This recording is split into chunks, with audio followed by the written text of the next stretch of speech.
আজকে আমি কেন তো সেজেছি, তার কারণ হচ্ছে আজ অরন্ধন। আমি আজকে আমার শ্বশুর বাড়ি থেকে যাচ্ছি আমার বাড়ির উদ্দেশ্যে। আজকের বিশেষ উৎসব হচ্ছে অরন্ধন, মা মনসার পুজো।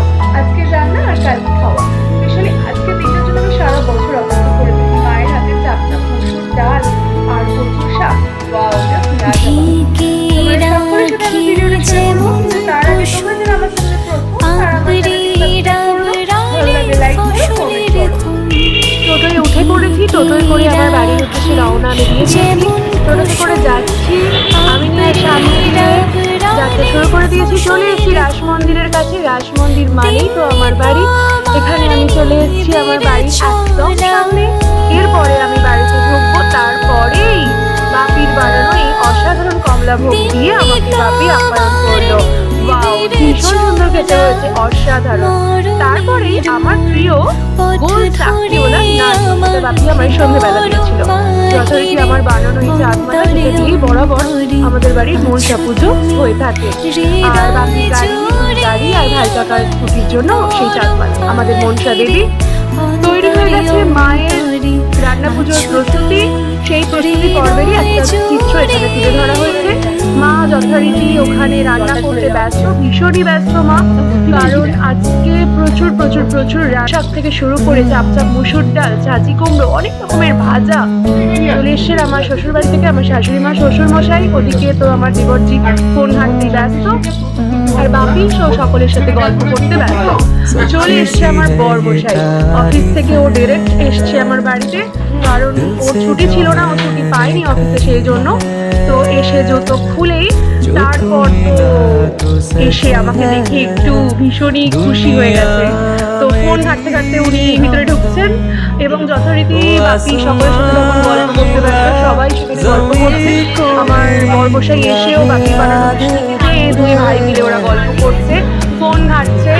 এরপর মা সবাইকে খেতে ডাকে এবং সবাই সুন্দর করে খাওয়া দাওয়ার প্রস্তুতি করে দেয়।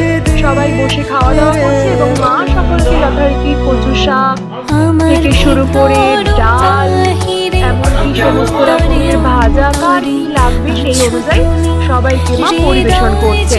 মা এই কাজটা ভীষণ ভালোবাসে করতে, সকলকে খাওয়াতে, রান্না করে। মা বরাবর এই জিনিসটা ভীষণ ভালো করতে পারে। সেই তো সবাইকার সাথে গল্পে বসবো, কারণ তিনি ভীষণ কথা বলতে ভালোবাসেন। আর শাশুড়ি কথা বলতে ওনারা ভীষণ ভালোবাসেন। আর আমি মাঝখানে এসে গেছি সবাইকার সঙ্গে যাচ্ছে ভিডিও ক্লিপ নিয়ে, সকলকে নিয়ে সকলের সাথে একটা মেমোরি করে রাখার জন্য। সবাই এবার টাটা, কারণ আজ রাত চলে যাচ্ছে, আমার বরেরও কাল অফিস আছে। সবাই চলে যাওয়ার পর ভাই কাকাকে মা খেতে দিচ্ছে। ভাই কাকা বেগুন খায় না, সেই জন্য ভাই কাকার ভাজাগুলো একটু বেছেই মা তুলছে। আর ভাই কাকা মোটামুটি সবকিছুই খায়। সবাইকে মা পরিবেশন করছে, বলেই তো মা এটা করতে ভীষণ ভালোবাসে। আমাদের খাওয়া দাওয়ার পর আমি এইভাবেই আজকে দিনটা কাটালাম, তাই আমার ছোট্ট হাসি। এরপর দিন সকালবেলায় চলে এসেছি আমাদের অজয় জেঠু পুজো করতে, মা মনসা দেবীর পুজো। সেদিনকে আজকে সকালে আর কি মা মনসা দেবীর পুজো করা হয়। আগের দিনে রাখা রান্না দিয়ে ঠাকুরকে পুজো করা হয় এবং সব কিছু মা নিজে হাতে কিন্তু করে। সবই মা গুছিয়ে রেখেছিল, এবার পুজো করছে। আমার বানানো চাঁদমালা পরিয়ে দিল, অজয় জেঠু মাকে টিপ দিয়ে দিল, কারণ পুজো চলছে বলে। পুজোর পরে বাপি নিজেই আজকে বাপি গাড়ি পুজোগুলো সব করছে এবং কি এটা ভাইকাকার স্কুটি, ভাইকাকার স্কুটিতে বাপি নিজেই পুজো করে দিচ্ছে। তারপরেই বাপি চলে এসছে বাপির গাড়িটা পুজো করতে। যথারীতি প্রত্যেক বছরেই বাপি নিজেই নিজের গাড়িটা পুজো করে, কোনো কোনো পুরোহিত মশাই পুজো করে, তবে বাপি নিজেই নিজের গাড়িটা পুজো করতে বেশি ভালোবাসে। তো এবারেও তার কোনো ব্যতিক্রম হয়নি। এবারেও বাপি সবজি কেটে ফুল দিয়ে সুন্দর করে নিজের গাড়ি নিজেই পুজো করে নিচ্ছে। ভালোভাবেই বাপি পুজো করে নিচ্ছে নিজের গাড়িটা। তারপরে আমরা চলে এলাম মাকে নিয়ে মায়ের পার্লারে, কারণ আজ মায়ের একটা মেকআপ ছিল। তো সেই জন্য জিনিসপত্র প্রচুর আনার ছিল। মা পার্লারে মাকে দিয়ে আমরা চলে এসেছি বাড়িতে। তারপর আমাকে আমার বাপি আমার শ্বশুর বাড়িতে ছেড়ে আসে বিকালবেলা। এখানেই আজকের ভিডিওটা শেষ করলাম, টাটা। এরপরে রওনা দিয়ে দিলাম আমার শ্বশুর বাড়ির।